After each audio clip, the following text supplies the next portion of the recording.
Now, what we're going to do to start with, the first of our historical elements, is we're going to go back to the very start, the genesis of the tank. And that is in the First World War. So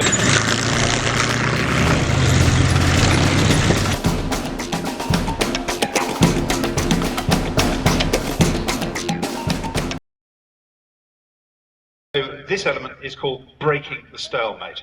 Now, you all have an idea in your mind of what the First World War was all about. And for most people, that is the Western Front. 750 miles of trenches go all the way from Neupoort in Belgium right the way down to the Swiss border. Artillery, barbed wire, dug-in machine guns. It's a killing ground. Now, in 2 days' time, on Tuesday, it will be the 1st of July. That is the 109th anniversary, the first day on the Somme. And that is a disaster for the British Army. 58,000 casualties in a single day, of whom 20,000 were killed. Think about that, that's pretty well the entire British Army, less a few, killed or disabled in a single day. We can't carry on like that. We need a solution. So the call comes out for a machine gun destroyer. That was the phrase used by Churchill. And it's got to do effectively 3 things. It's got to cope with the terrain, the shell holes, the mud. It has got to be able to squash the barbed wire to let the infantry through. Because the trenches won't be cleared by tanks, they'll be cleared by the PBI, the poor bloody infantry, with the bayonet and the grenade.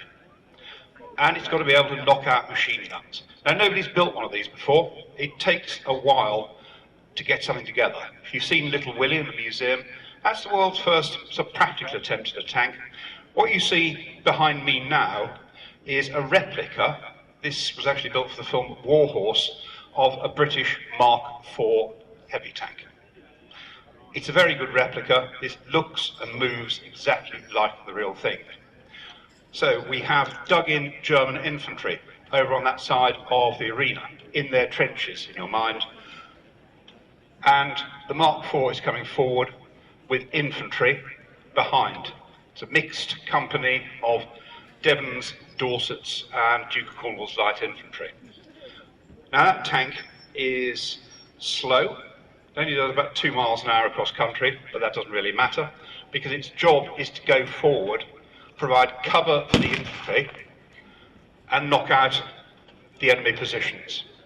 That's a male, twin 6-pounder guns and sponsons either side, weighs about 28 tons, so it will flatten the barbed wire. Inside, a crew of 8. Tanks coming forward. The infantry are coming under fire. They have gone into cover. They're coming forward behind the tank. It's like having an immense armoured shield moving in front of you. Tank's coming forward. She is going to head straight for those enemy positions. The enemy are continuing to fire. Brave German Lancers. These things are terrifying. Imagine seeing one of those coming towards you. She's opened up with her 6-pounders. 6-pound common shell, high explosive shell. Infantry moving up in cover of the tank, getting closer now.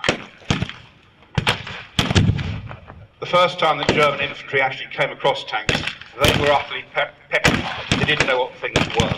The German NCO actually ran off down the trench shouting, "There's a crocodile coming." Now the enemy are retreating. There's a Lewis gun. He has taken up a flanking position.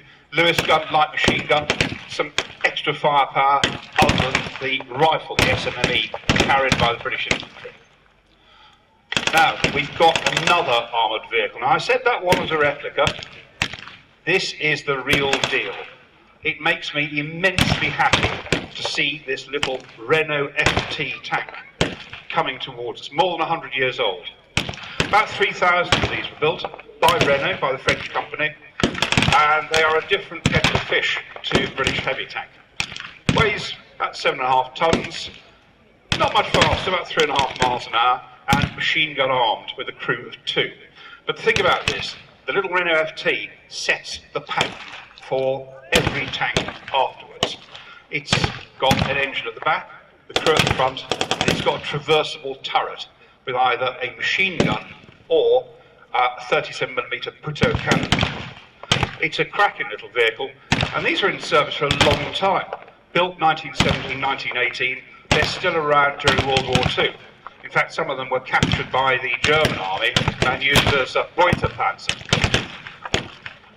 The FT's coming forward, and the two tanks will now close in on the enemy position. The enemy was drawn back to a second line, but they're still fighting, they're still firing.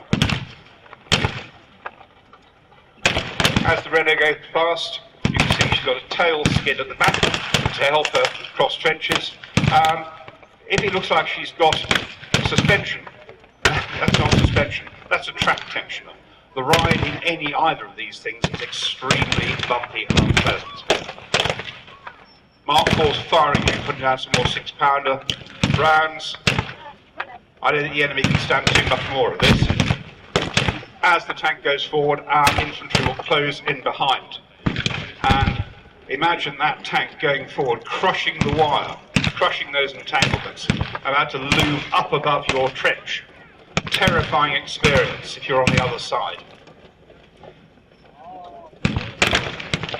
Infantry moving forward, a bit of fire and movement, and they are closing in on that German trench, that final position, the second trench line. Wisely keeping in the shelter of the tank. Tanks are not invulnerable. That Mark IV's got armour about 12mm thick. That will keep out small arms, it'll keep out machine gun or rifle fire. But if a shell comes along, something like German 77mm, it'll smash that into blazing scrap iron. So going to war in a tank, you need some guts to do that, as you still do. Our infantry have taken the German position, the enemy have very wisely withdrawn. And the two tanks are coming in to finish things off. That essentially is the origin of armoured warfare in the First World War. Tanks, they're not like modern tanks, they're not fast-moving weapons of exploitation. If you want to liken a First World War tank to anything, it's a bit like a medieval siege tower. That thing that you push up to your opponent's castle walls and knock them down. Slow, lumbering, but they did the job. And at Cambrai, in November 1917, the tanks were used in large numbers for the first time, 279 of them, and they smashed a hole in the toughest bit of the German front line, the Siegfriedstellung, which was 6 miles wide and 4 miles deep, for remarkably few casualties. Now, we've got another vehicle, another very important vehicle coming in. This is a Liberty truck.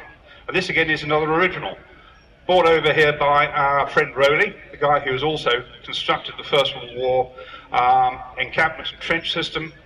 This Liberty truck, everybody forgets about what happened behind the lines. Give our infantry a wave, give them a cheer.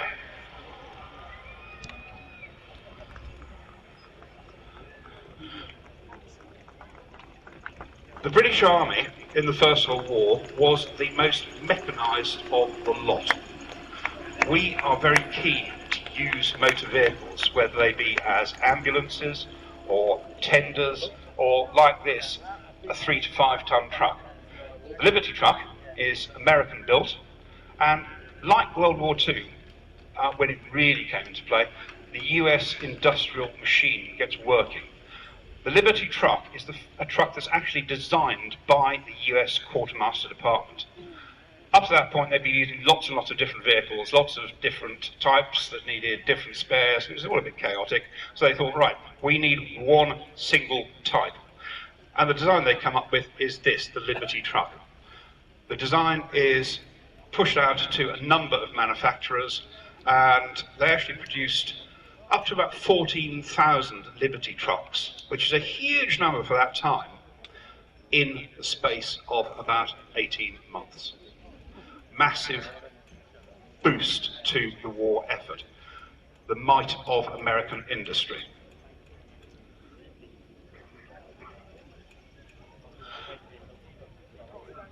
So if you'd been behind the lines, you'd have seen an awful lot of this sort of stuff going on. You'd seen a variety of different motorised vehicles. The scale of logistics is absolutely huge. If I just give you one statistic, you don't need to remember it.